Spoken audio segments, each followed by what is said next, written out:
I think maybe even Dirty Jersey Rat. Dirty Jersey. Yay! I love that song. God, look who's here. Hey, what's up, guys? For the first time. How you doing, man? I'm good, man. I up late and saw you guys were on. Said, hey, maybe they'd like a homosexual on the panel for June. Another one? It's getting super gay up in here. I like this. I'm taking over the whole. Oh, there we go. That's what we do, yeah. Just when you first come on, you know. No, I like it. Putting I Doug like down there. Are you okay down there? Yeah, I've been here before. I hope everybody's all right with it. I don't know what to do. I It's just set okay. it I'm used up. to other guys being on the bottom. Hey, look. That's not what I heard. 4 to a bed. Come on. How did you do that and keep a straight face? Everybody I laying kept a there with the straight covers face. up to your necks and shit, you know, like. No, it's I won't get too much into that. There's a time in my life with weird choices. He really oversells some things. We'll say that. Like when you hear him talking, he's like, I was down there every day. I like basically no, you weren't. What are you talking about? He was up doing a show all the time. And I think it's one of those things where when you look back on something, you kind of you look at a feature and you go, oh, that must have been happening the whole time. It's like, no, not really. I mean, for one person it was, just it wasn't him. Oh, God. You was getting all the pussy in the house. I mean, We already know, so yes. we're not going to discuss that too much. Right. Other people are, if it was just me masturbating, I would tell you all about it. But Oh my God. I'm joking. We don't have to go that far. But No, it's just like he would come hang out sometimes, and then most of the time he was at home, and asking for money, gas money and shit. that was the funniest shit ever. Because I had no problem, by the way, paying for like gas for April to drive my kids around. Like that wasn't a problem. We just didn't have time to set it up yet. It had only been like 5 days total. And he's like, well, if she's going to be working down there. I'm like, what job pays you within the first week and gives you expenses? Like, calm down. Yeah. But then I just gave her my debit card. And I'm like, if you're driving my kids around, you need to buy groceries or food or whatever. And then, you know, like she kept the debit card for as long as she needed it. That was, Man, you trusted that woman, huh? She was very trustworthy. And, you know, like she was careful with spending. She was way better with my money than I was. Yeah. But you see, I think that's the problem. You didn't give him the debit card. Well, yeah. That's the funny thing when he's like, I told him you needed to compensate that woman. I'm like, no, you didn't. You asked me to pay you. You asked me to pay you, you bitch. Oh, this is hurting my show's bank account. Fuck off. And wait, didn't he ask that after sending you the picture where she had packed all her shit and left? Yeah. So what do you do? Now, to be fair, one of the things he kind of leaves out of that story is she did pack up all her shit. She didn't tell him. I was kind of pissed off at her for that because I was like, dude, what are you doing? Like, you can't just blindside him like that. Because she now left. there's a chance you might have to deal with his asshole. When she left her ring in the closet, like right on the shelf. You could see it when you walk in the door. This is clear message, but she did. You know that he's going to go all country song about shit like that, yeah. She sent him a message, and she's like, look, this is like a reset. Maybe in a couple days you start, because they were going to buy my other house, which was next door. And she's like, maybe you start moving your stuff down and start setting up your studio here. And then, you know, we can get this house and it'll give us a chance to kind of reboot some things. Yeah. But I need a couple days of a break. And so when he sent that message, it was with the understanding that they were going to be trying to patch things up. But then he wrote her that cringe letter. I don't know if you know about the letter, but he hand wrote this letter about all the shit that he did wrong. Oh, boy. Oh, that was the that wild. was the one read at Hackamania 2. Yes, yes. Okay. Yeah. Oh, I boycotted that. Well, I didn't. He hand wrote this letter, which is like all self-criticisms. It was all stuff April had told him a couple months prior, and he like laughed at her and berated her for it. But now he was trying to use the exact same assessment she gave of him. Like, you lie to me all the time. You backseat any decisions that are important to me, all this stuff. And so he like wrote the letter. I do this. I do that. I do this. Texts me. He's like, look at this letter. I'm so proud of it. I even used I statements to talk about my own culpability. I was like, you are such a fag. What? But let's see how this works for you. And of course, it just broke her heart entirely because all of the stuff she'd been saying to him that he had been denying to her face and mocking her for, and and other things, he's now just saying it in this scrawled letter to try and get her back when she finally moves out. And Too little, too late. Yeah. Well, it would was the assume. wrong approach. The right approach is, hey, I fucked up a lot. Like, you tried to tell me about it. I didn't realize what was going on. But let's do this reset. Like, let's go with this idea that you have. Let's try this out. They didn't have to buy the house. Like, they could have lived in that house for months. I would have just let them. I didn't care about it. But like, they could have tried, and he just didn't. He actually started talking to his fallback girl, slam piece or whatever. Yeah, he started talking to her like before he sent that letter. So he was like, cheat. I know this is like a weird way to say this given the circumstances, but he was like cheating on his wife with this woman, but then trying to get his wife back and stuff. Yeah. And you may be in an alternate relationship, but those rely on trust, communication, and openness. You can't like have another person out there. So it was wild. It was super fucking weird. And he's super fucking weird. And he became completely insufferable. For a couple months, you can kind of deal with him because he puts the mask on. And it's like, well, he's just kind of a dorky asshole. But like, I've hung out with dorky assholes my whole life. And his wife's hot, so yeah. She's very, very pretty, yes. And so then like it's like, okay, well, he was tolerable. Like, he wasn't like this at all. Yeah. He was just mildly annoying out in public, but who cares? Well, just add Catholicism and you get this kind of guy, I guess, right? Oh my God. I have never wanted to be crucified more than when he talks religion.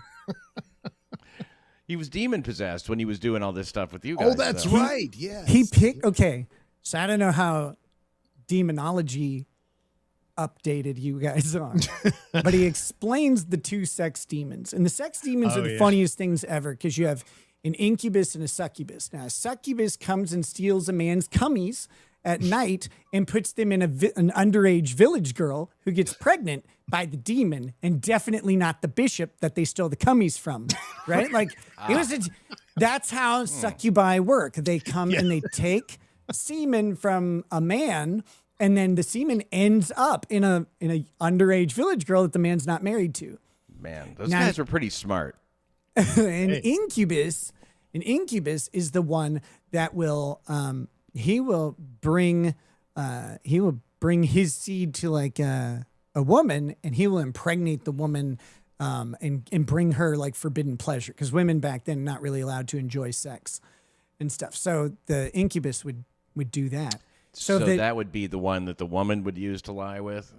Right. So if you're a man being possessed by a demon and forced to do actions, Aaron's picks the succubus. So he's like, I was possessed by the one that eats cum. That's the one I was possessed by. It's like, no. The incubus wouldn't do that. Right. You got that one wrong, dummy. You should have picked the male demon, I think. God. At least go with the guy, yeah. I mean, But you have to be demon. Oops, sorry about that. That was too loud. He is such a non-expert and so uneducated on everything that even his like fake demon possession story, he gets the opposite. Like, how do you get everything wrong? Every subject. Every time I watch a clip, I'm just like, dude, if you were trying to hang yourself, you would give birth. Like, what the fuck is wrong with you? Well, That's always been the fascinating thing about Stilt, though, is how incredibly stupid it is. But also, it was like, from my standpoint, from the first introduction to this guy, it's like all the rumors about him, and I was all that. I don't believe a word of that. And then every last one of them was true.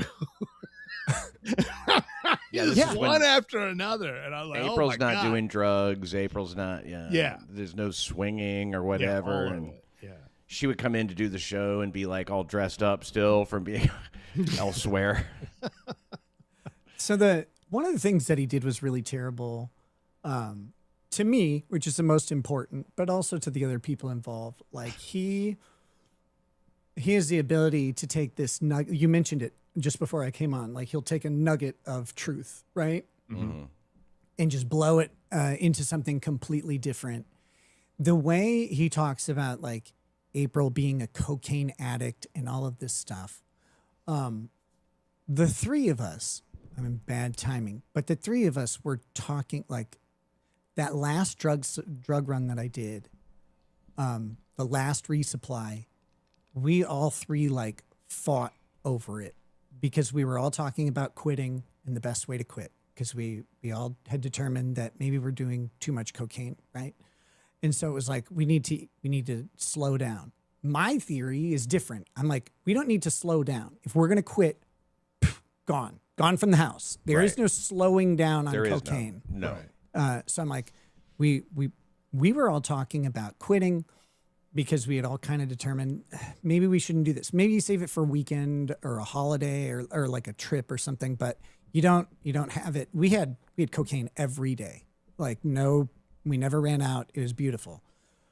But so he knew this. He knows this because he was in communication with two of the people, not me, obviously, because I had told him to kill himself. But he was in communication with them, talking to them, and they're like, we're quitting, like we're getting out of this stuff or whatever. So when he sits there and says, oh, they're all like strung out cocaine addicts and stuff, it's like, okay, first of all, April did cocaine for maybe 4 months of her entire life.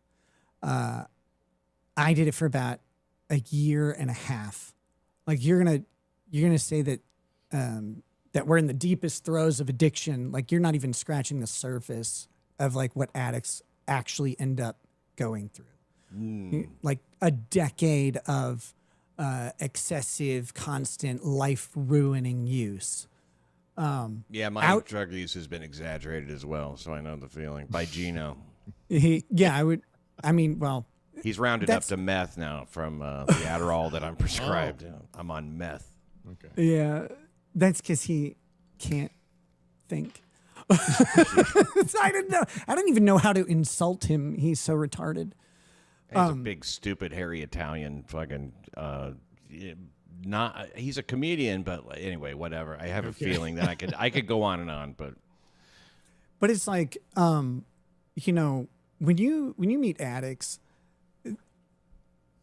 the addiction destroys everything that they do.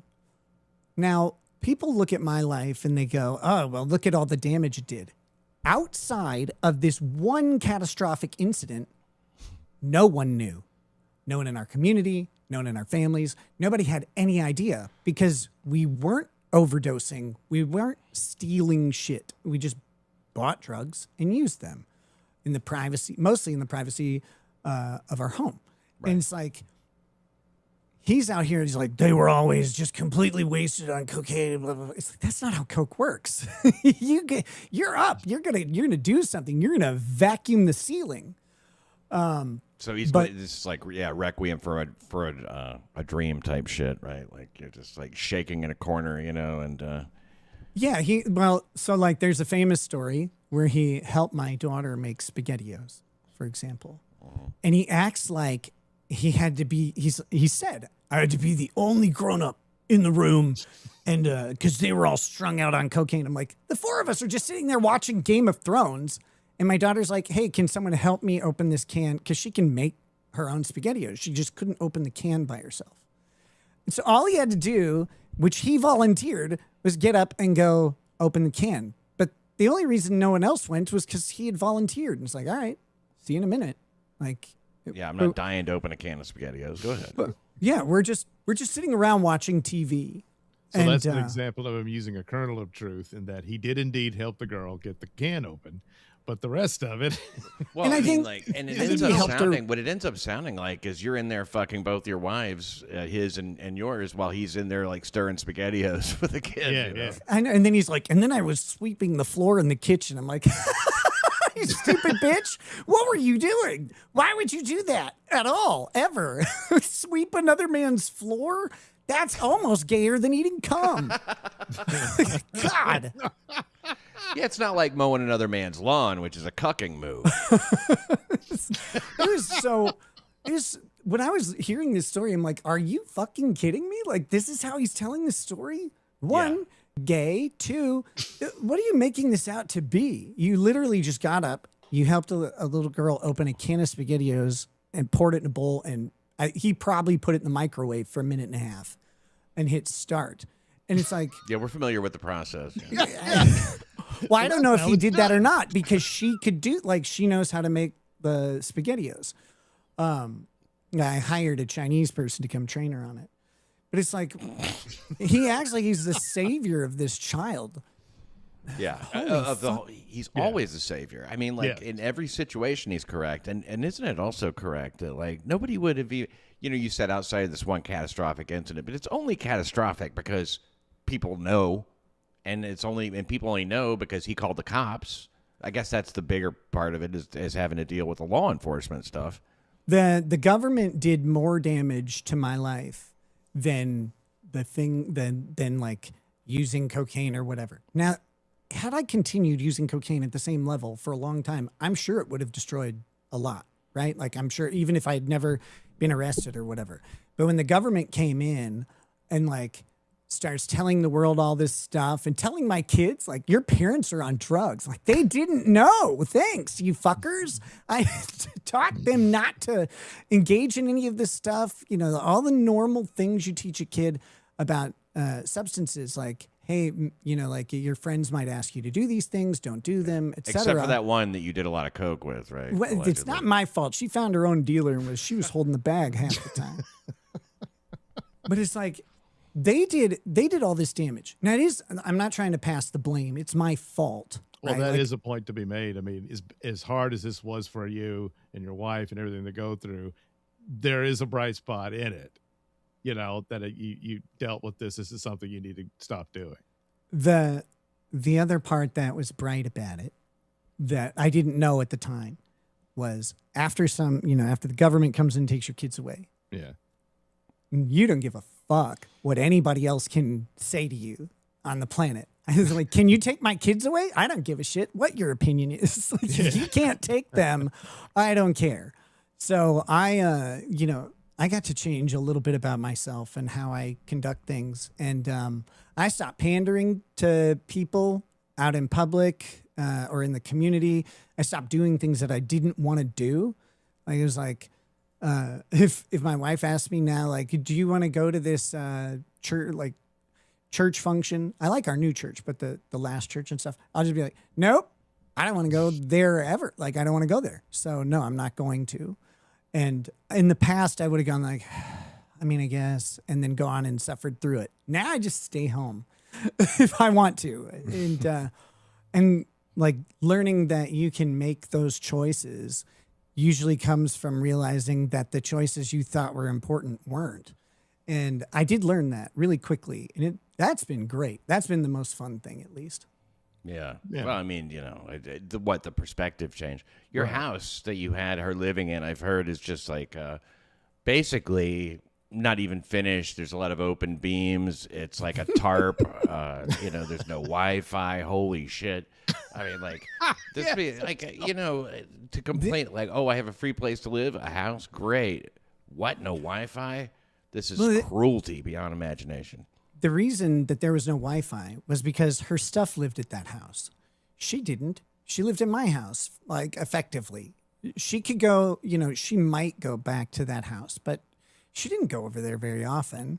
unless she really needed some time alone or whatever. So she didn't need internet until we started to kind of separate, you know, and then all she had to do to get internet was call the internet company, and she did, and she got internet. She had it within a day because they already had installed everything to the house, you know, so all they had to do was flip a switch.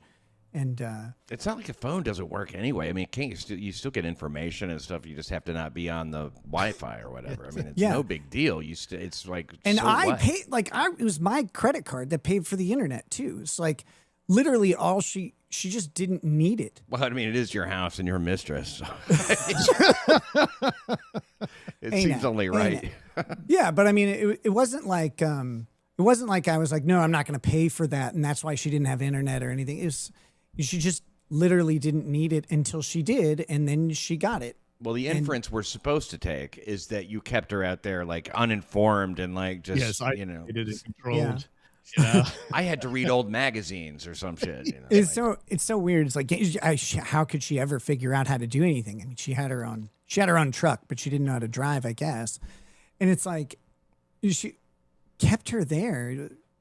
No, I kept her right next to me most of the time, but like she could go anywhere. In fact, when she felt unsafe in that house, I let her live at another house that was available because she had a stalker.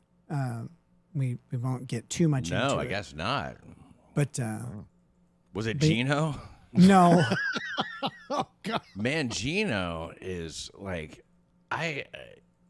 maybe you can explain. You know, he came out, he used a certain combination of words to describe your wife over and over and over again, and it was really just ugly and embarrassing, and everybody was scratching their heads. What is getting him so riled up about this? Do you have any idea? I mean, I have some theories. I have some theories that involve maybe some feelings he has about his own wife, because a lot of the things that he says about mine are things that are true about his. And like he needs to process. You got to process that, brother. You can't carry that anger through a marriage. You can't. It's not gonna go on. But the way he treats her is atrocious, and I hate her. So like, I don't care if he treats her poorly in general, but I don't want anybody abused, and the way he treats her is obviously abusive. well, I mean, he's he fired her from the show just because he was trying to call the Minnesota police for some reason. It's That's right. Yeah. He was... Wait, when did this happen? Oh, this was like a year ago, maybe, or less. I don't know, but he was. Yeah, well, it's not recent. He was trying to find out.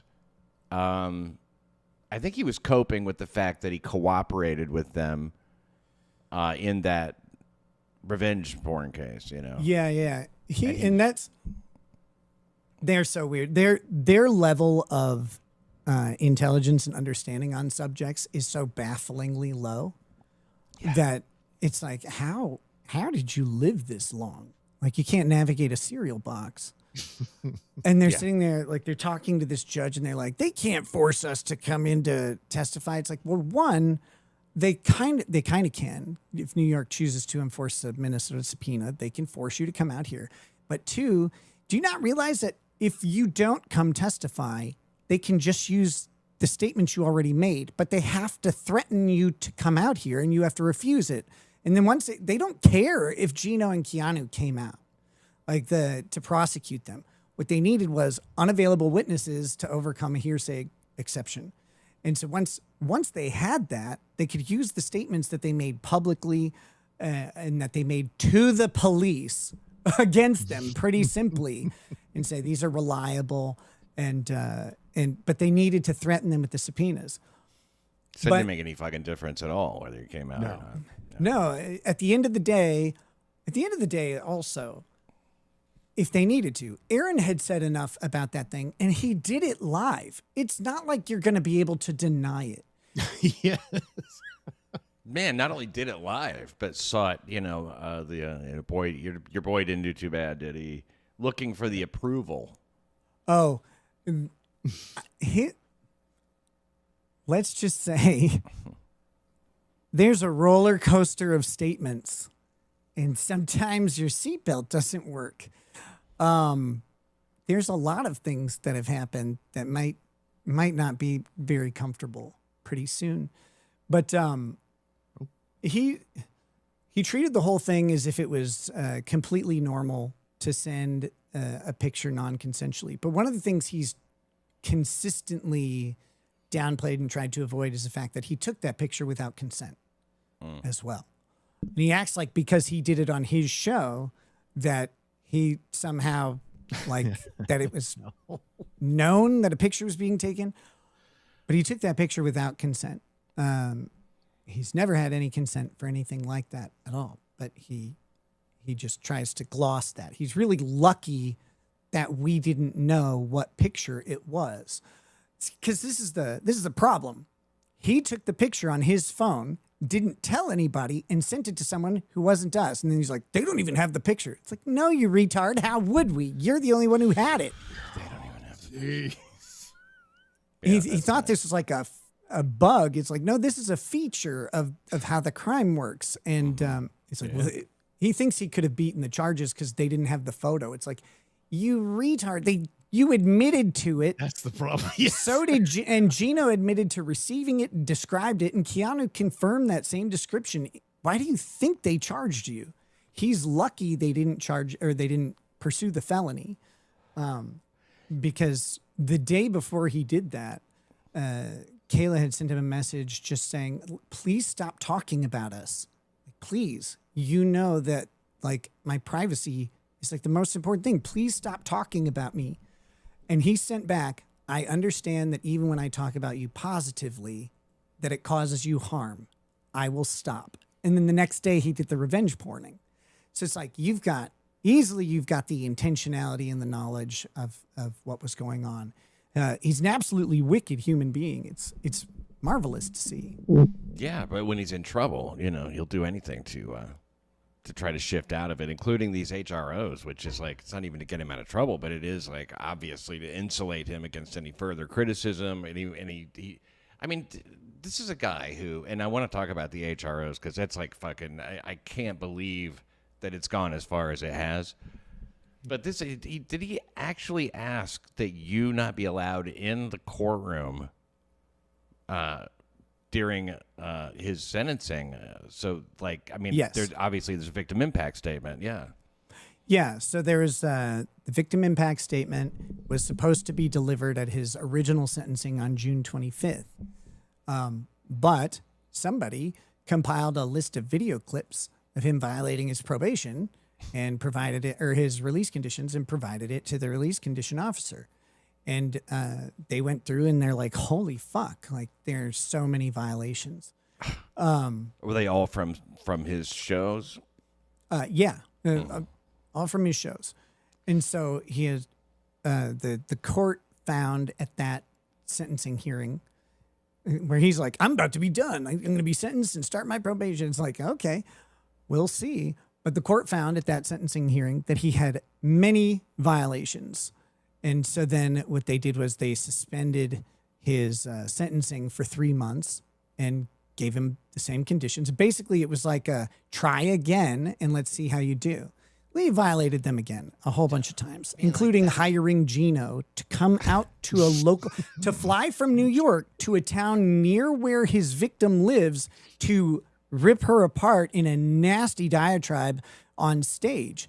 And his defense of that was, well, no one was supposed to record it. Like, that's not a good answer to the question of why you would do this in the first place. That was strictly for people in her community to hear. Yeah, yes. People Yeah, who just live next door. I mean, just crazy. But he did that. But so Which yeah, he did not offer that in court, did he? his defense was like no one was supposed to see it. Jesus Christ! It was a private event. But At first yes. he was saying I was outside, and his lawyer's like, that doesn't matter. Well, he said we told people no recordings. They broke the rules by recording stuff. Yeah.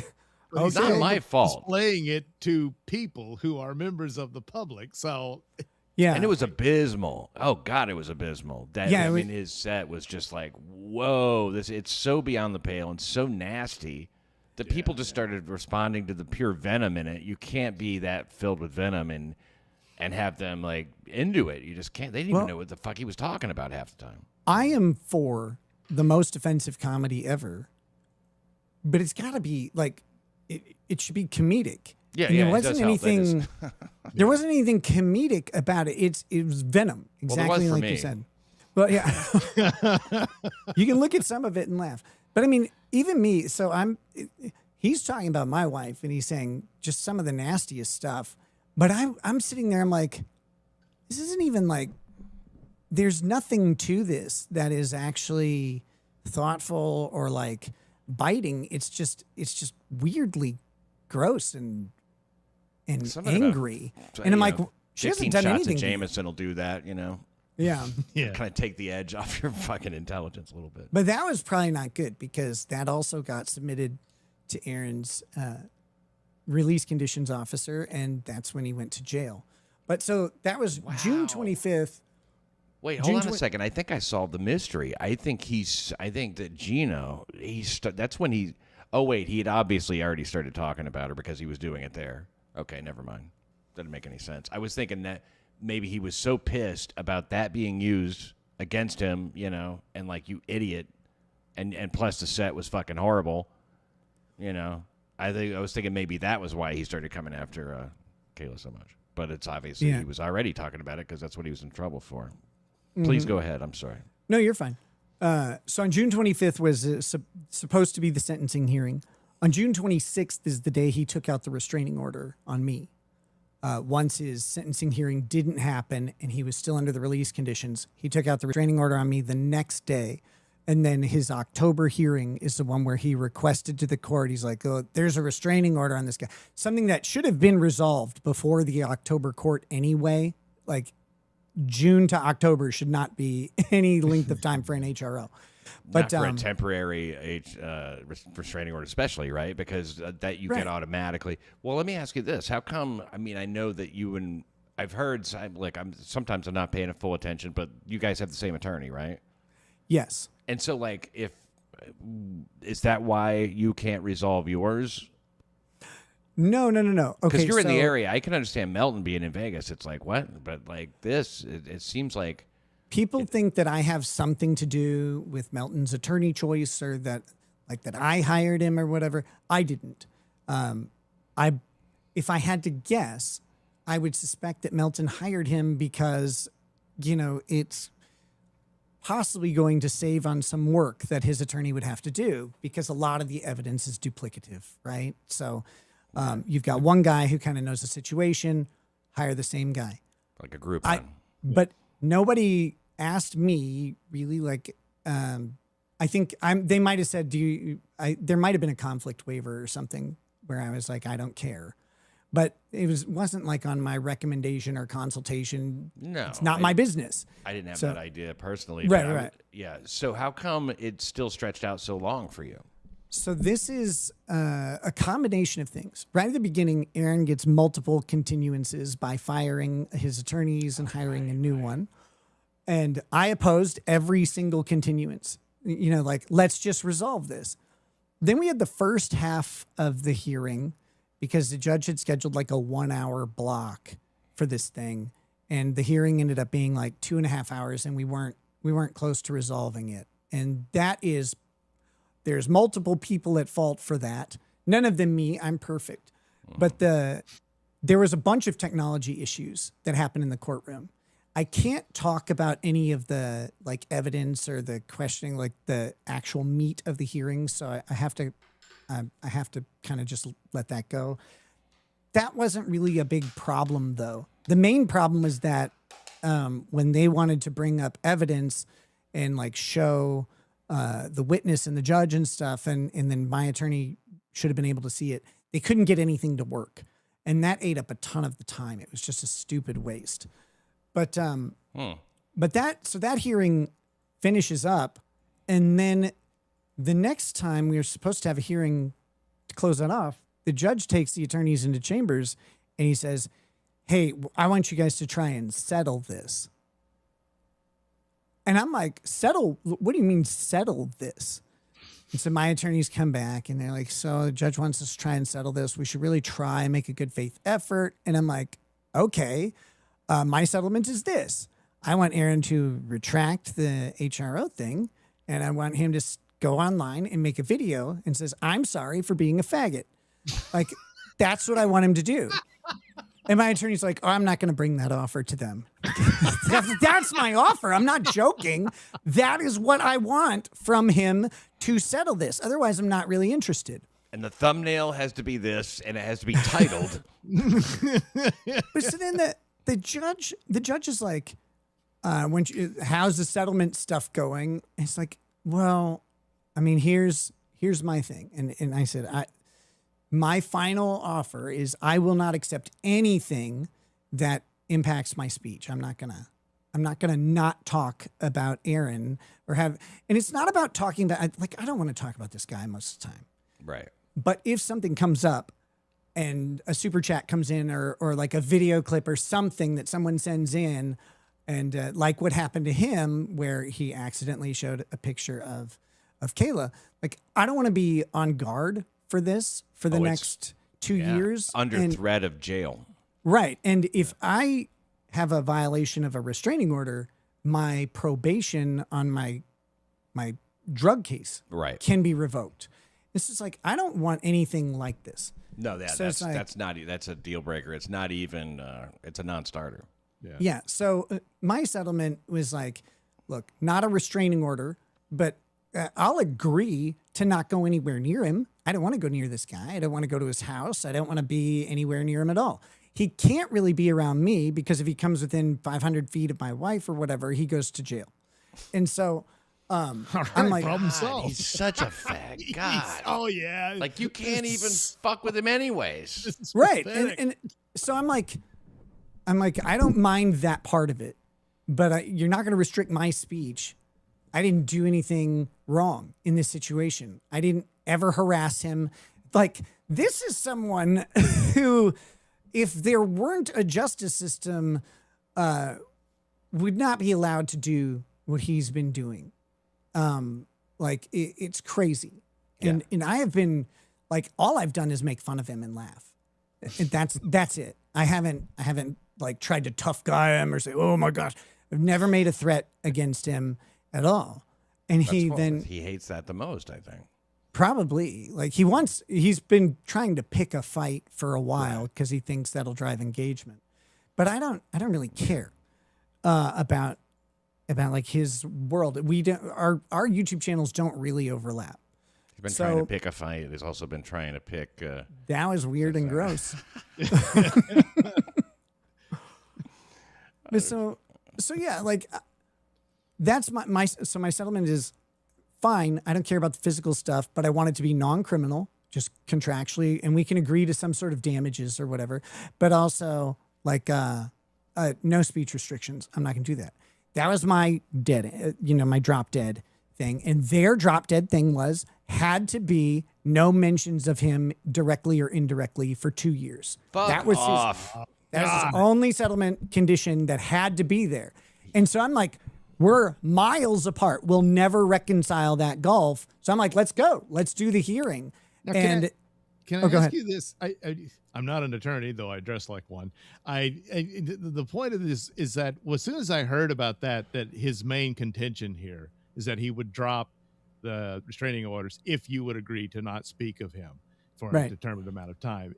Wouldn't that derail the case altogether? I mean, is the judge aware of this? Because he just like, all right, this is ridiculous. He's right admitting he's not threatened by you or anything like that. He's only upset at your commentary.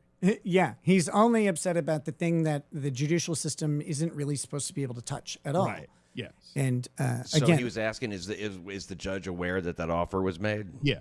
Yes. Okay, I'm a that little doesn't bit. move the needle. I would think that would be a ruling that I'm dismissing this. So this judge has us do this settlement conference it was like 7 hours of negotiation where we remain at the same impasse for something like 4 of those hours. And then, so the judge's like, okay, well, he ordered me to produce an offer for settlement, which I already said I wasn't going to do. You know, ordered me to produce an offer for settlement by December 1st. And if not, if we couldn't accept that offer, or if they wouldn't accept the offer, we would go to trial, the judge said. So we produced the offer by December 1st, which didn't change, and their position didn't change. Fine, let's dance. Let's do it. Yeah. And then the judge scheduled another settlement conference. Oh man. Which And- has the practical effect of, you're the Of one just that gets delaying fucked. it out. I mean, yeah, because he's Yeah. getting what he wants in the meantime. Right. And so my attorney sends a thing saying like, hey, there's no way we're going to settle. His attorney lies to the judge and says, no, I think we're close. I think we're close to settlement. It's like, how? That's like saying Jupiter and Mercury are close. There's no way we get from one to the other ever. So what are we doing? So he's dragging it out. He's just like abusing the court system a little. Because we should have had a hearing before Hackamania, but he did this thing, and then the judge is like, well, let's do another scheduling or status conference or whatever, and then they picked that day after Hackamania, where my in-person attendance was mandated. I had to change my flights and everything, and mind you, I'm not going to settle. This has been communicated to the judge. We are not going to settle. We want to go to trial on this. And the judge mandated my attendance, and I had to speak like 5 words at the hearing. That's it. That's all I did. And I was like, thank you, Your Honor. God. Dick. No, To make it Yeah, five. be careful now. Well, like what I don't get is this is all over him getting you can get a temporary restraining order against somebody, and you would have to go to trial over that. yeah, so it's, call it trial, but it's an evidentiary hearing. Normally, a temporary restraining order evidentiary hearing is like an hour long. Someone comes in and says, hey, this person's following me, or they're making a bunch of phone calls. I asked them to stop. They keep calling my workplace. I need the court's help to stop. And the other person will be like, no, I had a right to call their workplace 52 times on Thursday. And the judge is like, okay, we've met the threshold for harassment. Don't do this shit anymore. If you do again, it's criminal. Right. It's really simple back and forth. But with all the online commentary and stuff, there's a whole bunch of potential evidence. And, they went through all of the things that he accused me of. I can't talk about them at all, which is baffling. But that was at his attorney's request too, that this stupid gag order where we can't talk about the hearings was his attorney's request. Really never wanted any of this talked about. So you're not allowed to discuss the dumb bullshit he's accusing you of. Right. And he isn't either. So it's even that way between us. But so this was supposed to be what's called a sequestration order, so that like if I testified about something, it wouldn't taint another witness. If I talked to them, that would be a problem. But once the collection of evidence is done, the sequestration order should end, because I can't taint another witness, right? Like there are none. There's no more witnesses to talk. Right. And so, but the judge is like, we're going to keep the sequestration order in effect. You're just going to go ahead and completely impair my First Amendment for no legitimate purpose. Right. And so I'm trying to Wow. get that lifted now. Damn. So that's where you're at now, trying to get the sequestration order lifted. Yeah. And none of this should take this long though. And that, some of that I think is my main attorney did get, he has a medical issue that he's been dealing with that caused a delay. And I believe he may have asked for an extension of time without talking to me about it, because I didn't know that it was happening. So then the judge, in like his demand that I show up after Hackamania, he's like, this extension was requested on your behalf. I'm like, motherfucker, no, they didn't. Like, I was pissed. And I still haven't I have never seen this requested extension. The court hasn't produced it for me, and neither have my attorneys. So I don't know. I don't know anything about it. Was the medical situation cocaine addiction? No, it's a legitimate one. I just don't want to talk Right. Yeah. But the fact that like it wasn't really communicated to me, and that there may have been an extension, because my whole thing from the start was we're going to oppose every request for every extension. Right. Because this is crazy. He all he wanted to do was drag that thing out as long as he could, obviously. And now it's going to go even longer because the judge's briefing schedule is until August 21st. He gave the attorneys 11 weeks to write a 3-page brief, or not a 3-page, but the 3 briefs. The brief, then the response, then the reply to the response, right? So he gave them 11 weeks to do all that. And then he has up to 30 days to rule after that, which is September 21st or something. It's like, are you fucking kidding? This could go into next year. But I would love to talk about the hearing so much, because it was so much fun. It was so fucking funny. And, I can't verify anything, but there are a couple places that streamed some eyewitness accounts of it, and people should check them out. Some of the yeah. Where can we find that? Well, there is. You're probably not allowed to say that. Either, I don't think. Well, he's I just allowed to can't. say that. I can't. This little piggy show talked about it. There's this crazy lady who stalks my family. She goes by a timid tiger on Twitter, and I think she went on some shows and talked about it. I encourage people to listen to both, like all the sides. Like if you want to hear about it, you should listen to all of the reporters who talked about it. Don't like pick a side or pick a story. And don't pick your nose, for Christ's sake. Yeah, don't do that. Dude, he looks at that thing like right there. He's like, maybe there's something I could do with that. Like, I swear he realized he was on camera and didn't eat it. Yeah. Probably. It suddenly occurred to him, like, oh, that's right, I'm live as But usual. But I would love to talk about it. It was, it's very funny. Like the whole like process to me was a blast. I did listen to this little piggy when they were talking about that part of it. Anyway, I don't know if I caught the whole thing, and it is really fucking funny. Really funny. Some of the shit that you're saying is just sorry I asked type shit. Well, so lawyers have this thing. You tell your client, like, don't talk to the cops, because cops are better at asking questions and getting answers than you are. They do this every day. You don't. So don't talk to cops. Very rare exceptions, of course. People are better than the investigator. But usually, even a dumb cop has done this every day for the past couple of years, where most people don't have to be interrogated or do an interrogation either way. The next step down is lawyers who do this in court all the time. And they have very targeted ways of asking questions to get an answer, to produce an answer that they already know. They just need it on a record. They're quite good at it. And the people on the stand usually aren't. They don't have to do this. Sometimes the person on the stand is a gigantic asshole. And a lawyer. With a really good memory. And can recall facts very well and dates. Sometimes that happens.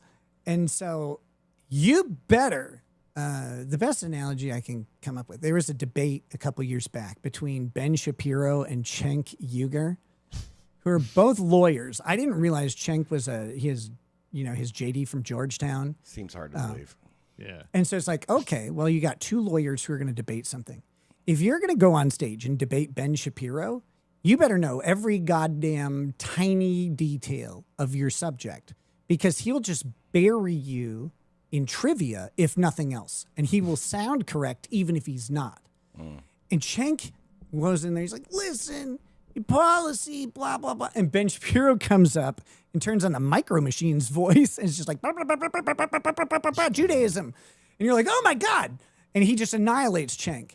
Plus, and it's like just an extreme intellectual fucking difference there between Cenk Uygur It's uneven there. yeah. It seems that way to me, anyhow. And so some lawyers have been called alcoholics, And some lawyers look like they just woke up from a 4-day bender every time they're in court. And and that guy, I don't think he was prepared. I do not think he was prepared. He didn't think through his questions very well. They didn't know the answers. And that was their biggest problem with all of it was his lawyer was consistently surprised by what I would say. And They hate that. it's like, how did you not know this? You could have found this out if you had tried, but you didn't. Or you listened to your client, and your client, you have to know, is lying. Like, you have to know that this guy is lying. He lies to you all the time, I'm sure. But he lies in a way that like juices him up, I'm guessing. It's immoral that what he's even doing to begin with. I mean, I agree. Yes. But and yeah, that's the other thing. It's like, this is complete pussy bullshit. You know that's what you're defending, and you didn't write it. We understand that you have to defend it as your job, but like you have to know that. And so then you have, and but I'm sure Aaron had prepared Mr. Brian Johnson to talk to me by saying, "Oh, he's a cokehead. He doesn't know anything about the law. He's a liar." And blah. It's like, okay, if that's how you want to play it, you know I talked to this guy a lot for a while, and he knows exactly who I am and how I do stuff. And Aaron's opinions change, with the wind to try and get into his favor. But before he hated me, he listened to me talk about a lot of subjects and learned a lot about them. He should have known that I would know a lot about my own life. Right. You were not going to be a pushover kind of fucking a witness in that But he's case, blinded by his hatred and jealousy of you, so that's this driving force. And then then he doesn't actually there's two Aarons. No. There's Well- the Aaron on the show who's like all like fucking It's there. full of fucking he's ready to fucking fight and shit like that. Yeah. Nick, I box him around a little bit, whatever, and all that kind of shit. And then there's the court Aaron who's like, oh my god, he's coming after me. Can't they just show the two next to each other and go, how do you reconcile this? the problem with court, the good and bad part of it is it's such a formalized proceeding. And a lot of people have been asking the same question this whole time. And it's a valid question, but it's like, why don't they just get rid of this? Why doesn't the judge just see this? Why don't you just tell the judges? You have to have the opportunity to do it. And that's the most frustrating part is you have to sit there and wait for your ability to say anything. You have to wait through the process. And that was the whole issue this whole time is that the process has been stymied from even occurring. It's like, well, I would love to tell the judge about all the goofy shit that's been going on and tell him why nothing I've ever done is harassing or falls under the statute or anything at all. But I can't until he lets me speak. And so it's been a process. And the judge is not particularly interested in it, obviously, right? I don't know. I don't think so. Usually, they let this stuff go. But sometimes, like this is the longest restraining order case in Stearns County history. It's the longest one ever. So you're making history. So yeah. But it's like That's 1,400 people, and you've never had it's bigger than that, I'm sure, but yeah. So Stearns County has St. Cloud, which is about 90,000 people. okay, in that's it. big. Yeah, and my county is much smaller. But either way, it's like so there may be some passing interest in it. Plus, like Aaron's revenge porn stuff hit the news. The judge undoubtedly knows about this case, especially because anytime he and I have been in either court, there's some sort of disruption from people, like a whole lot of people in the courtroom or someone on a Zoom call, like doing something. And so there's like a little bit of intrigue that comes along with that, like stuff's out of the ordinary. And when I was sitting in, about to go to my hearing, my arraignment, I had been arrested, and I look at the Zoom call, and there's like hundreds of people in the Zoom call. And I looked at the sheriff there, the corrections guy, and I said, do you have any idea what's about to happen at all? He's like, what do you mean? I'm like, not like, do you know who I am? I'm like, I know some of you guys, you know, have come out to my house and stuff. Do you know who I am? Not in a, like, I don't know how I said it. It wasn't like, do you know who I am? It was like, have you ever heard of like me? And he goes, no, you know, we usually have a couple people observing. I was like, oh, buddy. And then, you know, I get on like he puts me on camera like 2 seconds later, and someone goes, "Kill yourself, you piece of shit!" And I'm like, "You guys have." And the clerk is like trying to mute people in real time and stuff. You guys have no idea. Is So this like, the hearing where this happened? whoa! Is that? No, that was her arraignment. She was sitting in this chair at that moment. So. Excellent. When you see him now, I mean, do you watch his show? Like, I mean, are you legally do you need to watch You're it? not allowed to I'm restrained. No, I don't tend to watch his show. I peruse the clips to see if there's, if there's any chance that he mentions Kayla or whatever. Here's the thing. I don't really care if he is punished or not punished or whatever, like further. And I don't really want to be watching this, but I do care that he not talk about her. Like, he lost that permission to do that when he shared that image, and you know, like, hey, you've actually gone from, you were able to talk about somebody freely to now you've specifically harassed them in a really disgusting way. So been warned and then still done it and everything. I mean, he's really earned the spot. Yeah, he's very much a piece of shit. But I don't watch like his whole show. For a while, it was more likely that he would. So I'd listen on 3X or whatever and just hear if there was, I'd listen for my name or her name or whatever. But really, since he took out the restraining order, he pulled back. For a while, he didn't even mention me because he was trying to like get the court to go to like, he was trying to fool the court. But he just couldn't, then it got delayed so long he couldn't stop, and he had to bring it back up as a subject. But I only really check the clips most of the time, unless someone's like, you need to watch this section, because the Clippers they're not interested in the same stuff that I am. I'm sure that if he mentions her name, it's going to be clipped. Oh, yeah. Yeah, you'd think so, but the Clippers there's not a criticism, but there have been a couple things where they like missed a reference or whatever that would have been about her, and he's technically not even allowed to reference her, but he pulled off this amazing thing. You got to give him credit where credit's due. His probation officer is a moron. Like, I don't know how else to say it. She's this old lady and she's dumb. He drew like the luckiest card on the planet, and he convinced her that anything where he might have screwed up, that's probably AI. I'm not even joking. Wow. And so That's got to just be laziness. Yeah, I just don't want to deal with it. So. she's like, I can't, because like she's on the phone with me crying. She's like, I can't verify that this is real and not fake. I'm like, you can actually do that. Like, it's not even hard. But you need a different job then, for Christ's sake. Yeah. This is your job to know this shit. Oh my God, that's pathetic. This is $2 from Starborn. Shouldn't you have the RO against him in reality? Yes, but I'm not a pair of labia. So not even a single labia. Like, there are circumstances in which I would consider a restraining order against someone. I can't think of too many for me.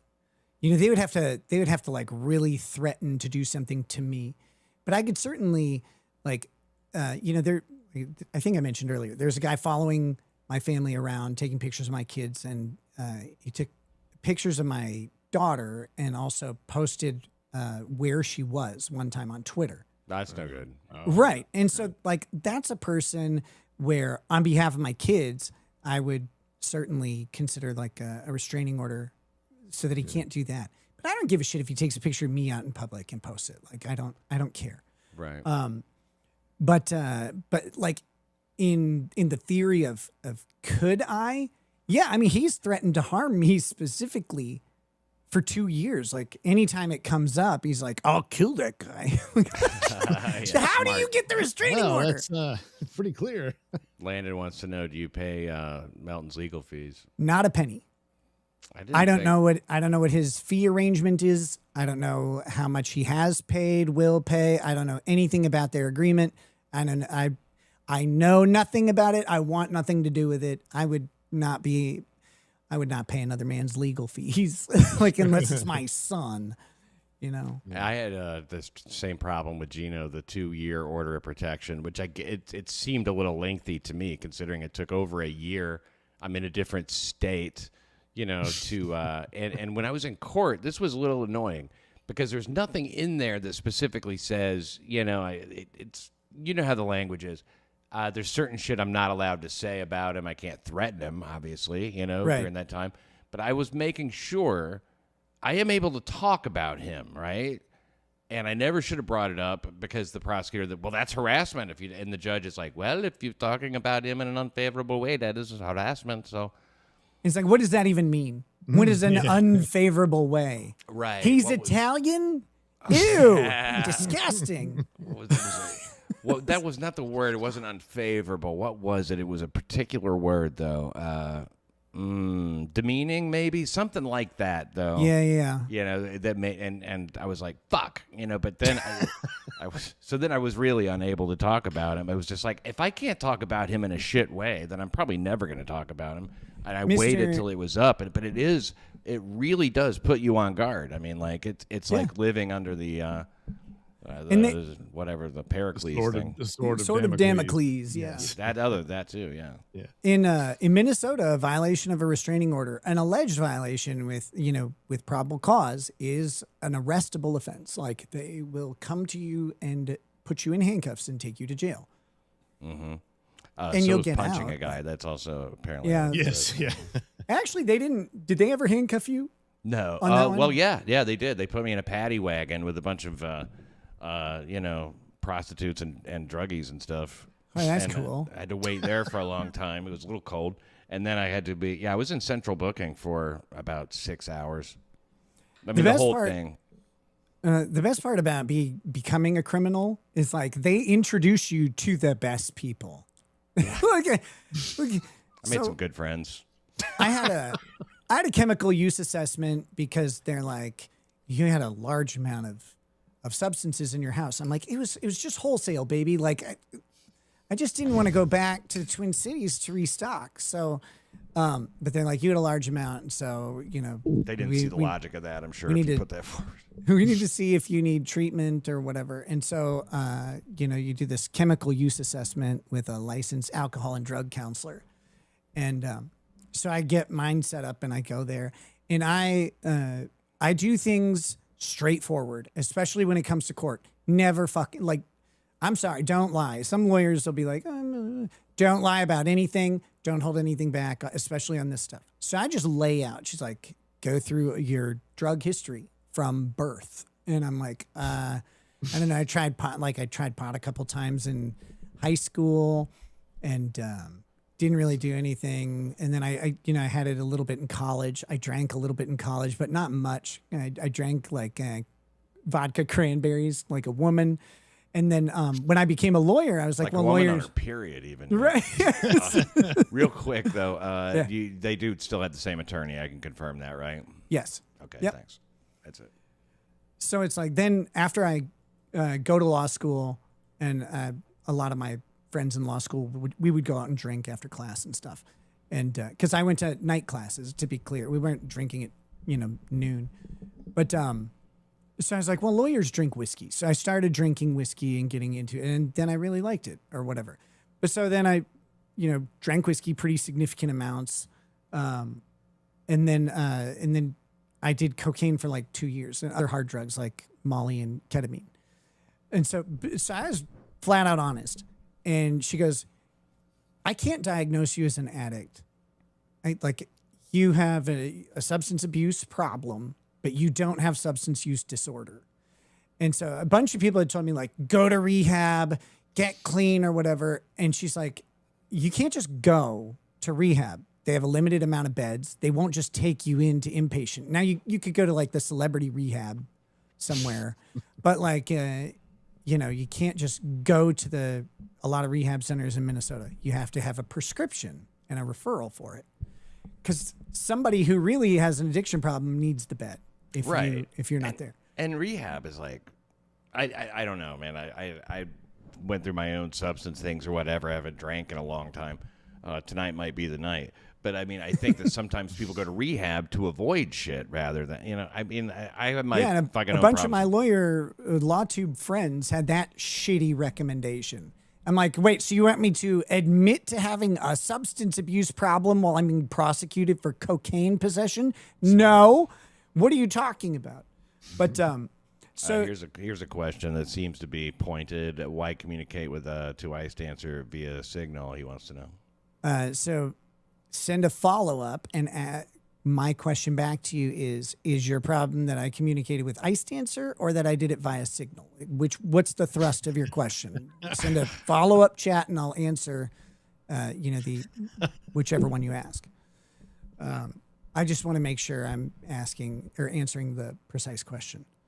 So, yeah, no problem. But yeah, so where was I? Oh yeah. So she's like, I can't diagnose you as an addict. So I did have to go to treatment, but it was outpatient. It was like 40 hours. It was like the lowest level thing you could do, relapse prevention.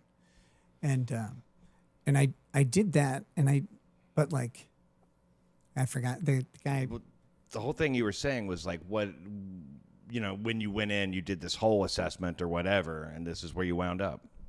Yeah, and I mean, it's where I've stayed the whole time. Quitting for me wasn't hard. One, threat of prison helps, but two, I didn't really go through any withdrawal. I mean, I might have had something happen, but I might have felt sick. I couldn't have told you if it was withdrawal symptoms or if I had like just a fever or a viral infection or something. But I never really went through big withdrawal stuff. I didn't have to deal with any of that. I was really fortunate that way. But yeah, like I had a gift too. But you seem like the only time I ever saw you really fucked up was that one time when apparently one girl was licking your balls and the other one's going down on your dick, and that didn't happen. I wish. No, so you just felt that good sitting there. Usually, I took Molly all the time. This guy really likes to stream. So, you know, you don't get into substance use issues like just randomly. Like you can use substances just randomly, like, oh, this will be a fun thing. I was doing Molly every day. I had other things going on in my life that I was trying to escape. A lot of things were collapsing. Fucking 5 kids and shit, right? And a lot of things were collapsing at the last, like all at the same time. And like the kids' schedules was a lot. I mean, we drove well over 100 miles a day, transporting the kids around every single day. The reason, like, we had a nanny for a while, and then April, we hired April as our nanny when the other one left, was because we needed 3 people driving every single day to get the kids to their different activities. This is not a good schedule, but it was the schedule that we had, and we couldn't change it at the point where we were, if that makes sense. Like, time to do Molly. Yeah, it got like, but like, so I mean, every night I'm fucking exhausted, dealing with some depression issues and the things that were causing it and all that stuff. Like, yeah, I would do Molly almost like pretty much every night to kind of just feel good. Yeah, and that's what it's for, right? I thought that the idea was you can't do Molly all the time because it starts to that's what they say. Not work, right? No, so I'm sure that people have done research. So the problem with Molly is it dumps your serotonin, and eventually you can run into the serotonin deprivation where you don't have any serotonin ever, so you stop being able to absorb it as well. And that's when you run into real problems. And, you know, if you persist for a long time, it can fuck your brain up, I guess. And It's actually a drug that like there's like a built-in stop switch there, and like you cannot enjoy this drug anymore. yeah, kind of. And you can't enjoy a lot of things. Like it takes away because you need something to help trigger the serotonin production and reuptake. Need a drug for that. Let me ask but you. You go supplement ahead. with something called 5-HTP, which is an herbal supplement, and it's been shown to be completely, or not completely, but very much mitigate the depletive effects. Helps you replenish serotonin very quickly.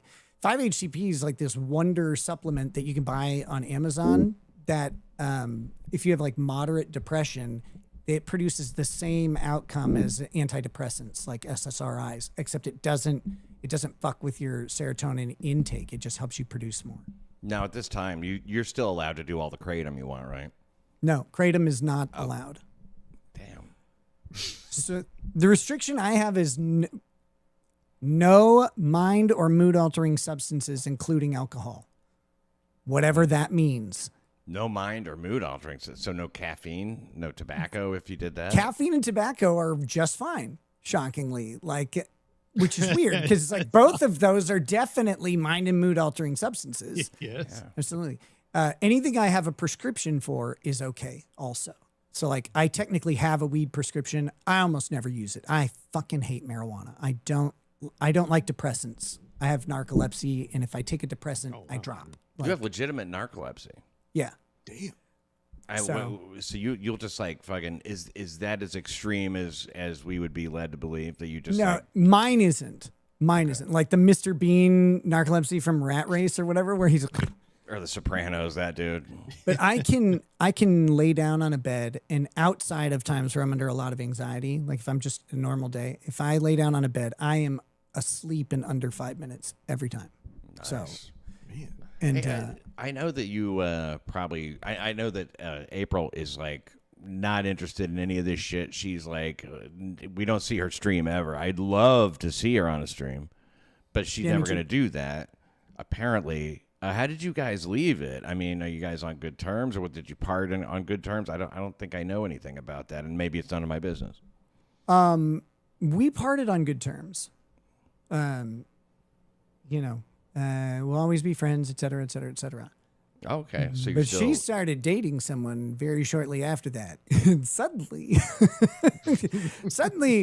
I wasn't, we weren't talking anymore at that point. understandable. And which hurt a lot, but it was probably for the best, honestly. Because, the hardest part was leaving on good terms. But that relationship wasn't going to work out for some other reasons. But it wasn't because we didn't like each other. It wasn't any of that. And so it left this kind of void there that was really hard for me to deal with for a really long time. Wow. But in the end is probably for the best. Cause if we were still in communication during that, I don't know how that would have gone. There's no way that would have. You'd be fucking. Something would have given at some point, or something would have exploded in a negative way. Who knows? So a lot of times when people, it seems like they have an arrangement. It's only for the physical, but apparently there's no problem with you having this emotional kind of attachment too. I mean, you have a very secure wife, I would say. Well, I think she just we've been through a lot together. Had a very long and very good relationship for most of it. We went through some rough patches, as you do. But she knows, at first, I think she was suspicious. She was worried that I was sneaking off or whatever.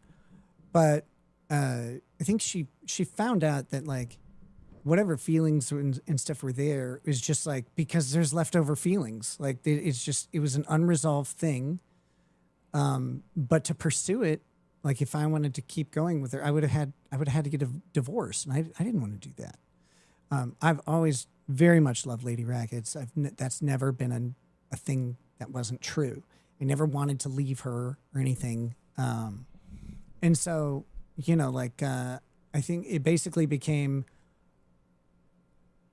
we can't do this. And so then it was like, all right, well, ouch, a lot, but them's the ropes. And then it, you know, if I would get sad or whatever, she knows why. She knows I'm not like running on, like going, oh God, I'm going to run off and do this. It's just like, well, you know, April became like, aside from everything, she became for a while like one of my very best friends. Like we did all normal stuff. We did all the time together. Like we, you know, go to the store, go to restaurants, the three of us or any combination of the two of us. So we watch TV, you know, all the things that you normally do, we did together all the time. So all of a sudden that Band-Aid was ripped off and it's like, well, I don't have to have sex with my friend to miss them. Like you know, I would like to just sit down and watch an anime, or like we would watch UFC together. It's like the three of us, and it's like that was fun. And so, Yeah, and if one thing leads to another, then that's.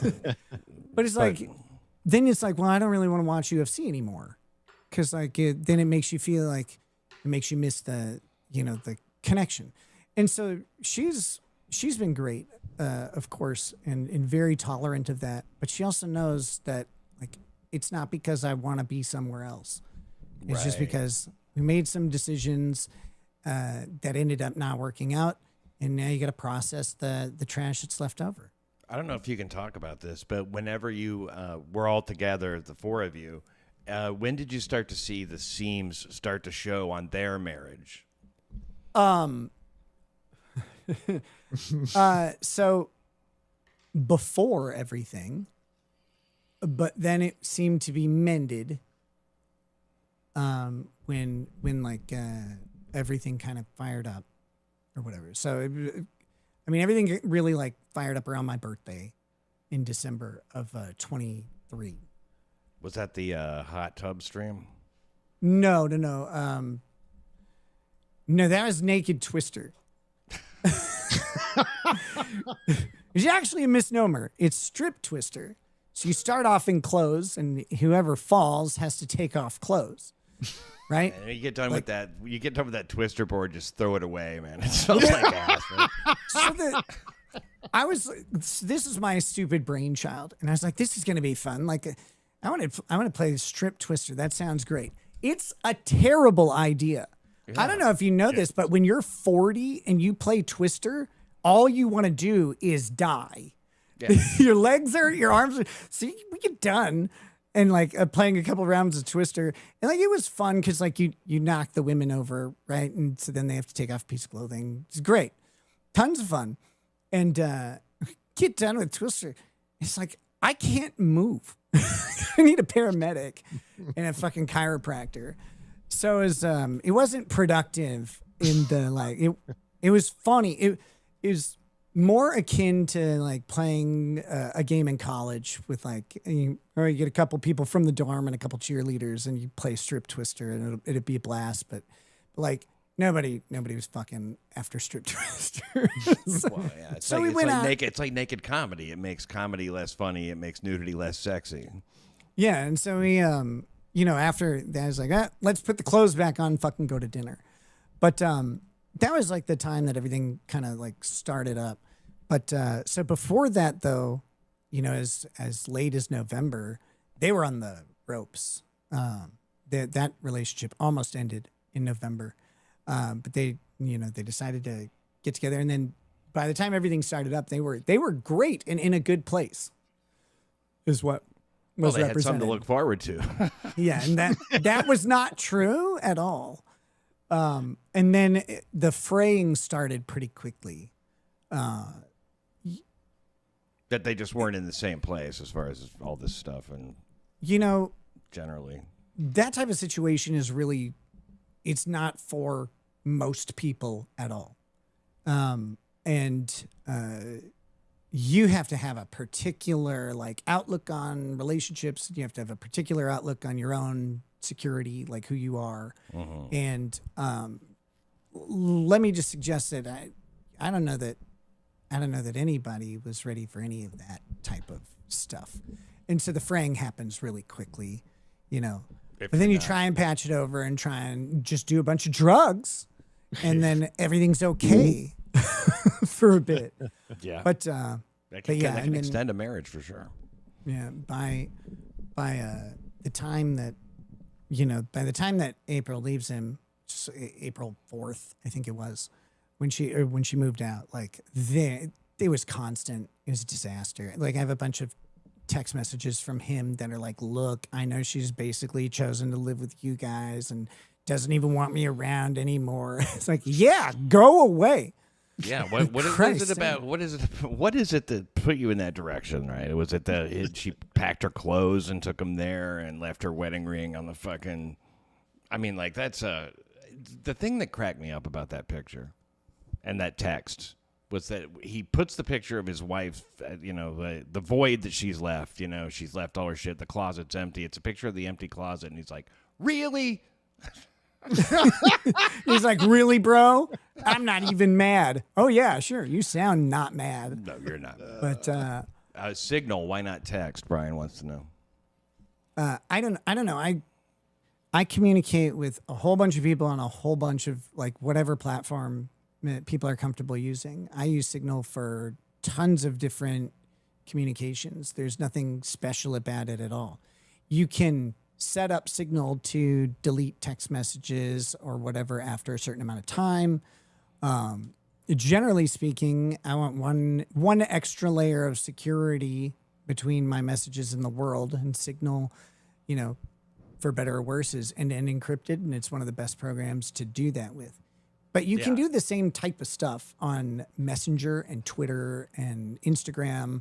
They all have, and WhatsApp, they all have like security stuff, disappearing messages or whatever. So I don't know.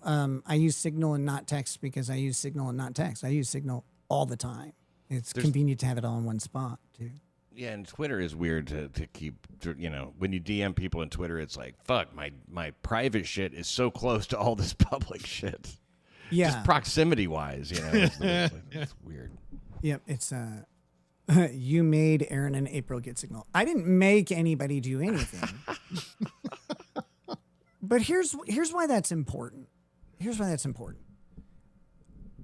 This is a thing that has to be built on trust and privacy.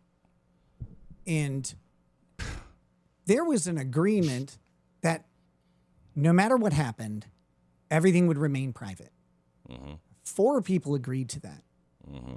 Signal was, again, another way to kind of just add a layer of security to the messages. That's all. I mean, if you want to fuck a guy's wife, you better be willing to download an app. But it's like, and then one person breached that privacy. He broke that agreement and that contract. And, it's like, there are very few things that you can do that are lower than taking someone's private life that will damage them, that you promised you would never mention, and then just displaying it to the world for your own ego or benefit or whatever. Like that's something that you just don't do to people in general. Why do you suppose? I mean, like, just curious if you have an answer. Why would he? I understand that he figured like he wanted to get ahead of the story. You guys couldn't talk, so he's going to go ahead and just have just run the court, for a while.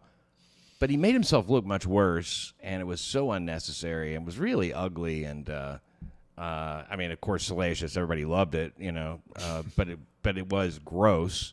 And I think we could all see, like, why is this? Why is he doing this? Why do you suppose he would? Choose to reveal all this shit publicly? I understand what he gets out of it, but most people would do that calculus and go, I wouldn't do that. Yeah, for whatever reason, I think he thought. There were a couple things. I think one of the things he thought was that I was going to go to prison forever. Because he's stupid. Like that, he had no concept. So he thought that I would go to prison. He was really hurt by being rejected. Like he was really hurt, and he lashed out at the people that were most vulnerable to it, the most viciously, because he noticed he really like he just said I was a piece of shit, right? It's like you couldn't dig up a single embarrassing thing to share with the world. Like you couldn't do anything. You just basically told people that I was a piece of shit. Like I got a cum story coming for you. Like, but it's like but it tells you so that's real. He actually, I mean, I know you've been over it, I'm sure. But you I don't came mind on his going over wife. it again. You came on his wife. Then what? So Oh, wait, real quick. To hide your conversations, he says, scumbag. Address it or not, I don't care. I'd rather hear about the cum. Yeah, no. okay, so but to hide my conversations, yes, of course, it was to be a private group chat. Oh, you're talking. Sorry, he's talking about Signal with Ice Dancer. I guess, but I mean, isn't the whole idea to like who doesn't want their conversations hidden? Right. Like I'm a lawyer. I know I'm suspended, et cetera, et cetera, et cetera. But I'm a lawyer. I talk to people in a secure way all the time. Who do you think I'm hiding the conversation from? I talk to my wife on Signal too. Like if I'm hiding it from her, she's going to discover it. Like that's not a thing. So who am I hiding it from? And who has a right to that communication anyway? That's a weird question that you need to ask. Like, why do you need to know who I have a DM with or what's in it? Why shouldn't I want that to be private? It's a private message for a reason. Yeah, and the reason is there is a sort of an editorial difference in private and hiding. Yeah, and hiding was his word, so I used it. That's what I'm saying. Yeah. But it's like, so the question is, who do you think I'm hiding it from? Like, what's the thing? Because you don't have access to my text messages, so me putting it on Signal doesn't like change the calculus for Brian Landon or whatever. So I'm running Last into. I checked, he's not even allowed to read your mail anymore. No, not after the incident. So you came on his wife. Then what? So I then, like, you got to go clean the pipes. So I go to the bathroom to clean the pipes. And he comes into the room and he looks at her. He locks eyes with her and smiles. And she's laying there like it's not a secret. And he smiles at her and he just goes right for it and just goes for the lick. People have made some like they've made some assumptions or whatever. They're like that he was like involved in some way or there was like a gay thing. That would be funny, but it's not true. The funniest thing is always true. I think he's involved in a gay way here. Yeah, there's Okay, some yeah. gay here. Okay, but like contact between me and him. Right, I know what you mean. Now, whatever people's headcanon needs to be, I don't care. Like, again, you can't take my kids. Like, you're not the government, so I don't care what you think about me. But like, there was no there wasn't any interaction between he and I. I didn't know that this happened right away. April told me, she's like, you will not fucking believe what just happened. And so, I could imagine her facial expression would change. At that, Well, I mean, so like, how any does hope for he that how does he play that off? Like, yes, so here's I'm here, my darling. here's maybe the weirdest part. I don't know. So it was such a. I've never experienced anything like this before, right? Or since. Like this is a bafflingly funny situation for me. Yeah. But so he goes down. He takes a taste or whatever. You would expect something to follow, maybe. Like maybe he's like, "This is my hot opening move" or something. I not my thing, but maybe that's what's going through his head. He then walks away. He doesn't like, he just walks away. He doesn't like Oh, that was the end of it. Oh, he Yeah. didn't make out with her or anything? He didn't make out with her. Like you could see, like I hate to be gross, but like you could see maybe he'd think it'd be good to like snowball it or something. Like, I don't know. Like maybe, You must have had something in mind, you would think, yeah. but It's no. not just because like, I know I came in here just to get a taste, and now, you know, what do you want to do? the message was, or what she said. She's like, he didn't even try to fuck me afterwards. Jeez. And so it was like this super weird situation. And to this day, I don't quite know what was going on in his head. I have some theories, but like she's telling me this story, and like she told me this right away. And I was like, well, that's fucking strange. But then, you know, like time goes on, you kind of don't think about it. But then after everything went down, and I think Tookie asked him the question someone asked a question on Twitter of him. It was like, are the baby bird rumors true? And I don't know where the baby bird rumors started or whatever, but he said, yum, Oh, my in God. response. One word, yum. Yum. So he's pretty much, yeah, it's safe to keep calling him a cum eater, Yes. cum lapper. Every single story I have told, I made sure of this, could be backed up by text messages or, you know, some level of evidence. Because all this stuff is very, you know, embarrassing. It's embarrassing for everybody, but like you stuck with the situation. So you don't go after people like this without being like, and I don't mean people like this. I mean, you don't go after people in this manner, Right. without being like, really damn sure of what you're going to say. Yeah. And knowing that it's all fucking sewn up. And yeah, I mean, I try to make everything like that as much as possible. It is a Right. good way to be. But it's so personal. And it's so, I mean, that must have been a real fucking nightmare. Were you just watching like Kino Casino going like, are you fucking kidding me? No, I've seen very little of the stuff, but there's no benefit in me watching, you know, any of that. No, I know the feeling. You know, and I mean, not exactly. I know the feeling. the really tough thing is there's a mixture. Everything he does is a mixture of truth and fiction, and so there's a bunch of stuff that's true and a bunch of stuff that isn't. But you can't really go through and try and pick it out and be like, well, this is true and this isn't true.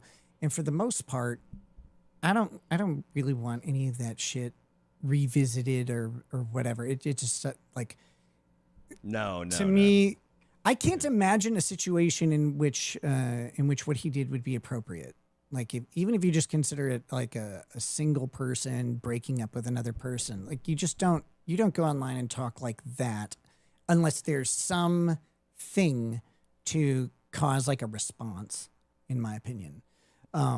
You know, most the stuff that I've come out with and said would have never seen the light of day at all. But Right. there had to be some responses to some of the stuff that was going on. And so I was like, well, I can prove these things. So here we go. That's to me, man. Like, whatever happened to breaking up, and everybody just goes their separate ways. Yeah. But that's too much to ask now, I guess. Flipping through the devil verse, grabbing all the best hey, parts Adam. of the shows Hey, that Dirty Rat. are the worst. Dirty Rat's a good boy. He is. Check him out on the YouTube channel.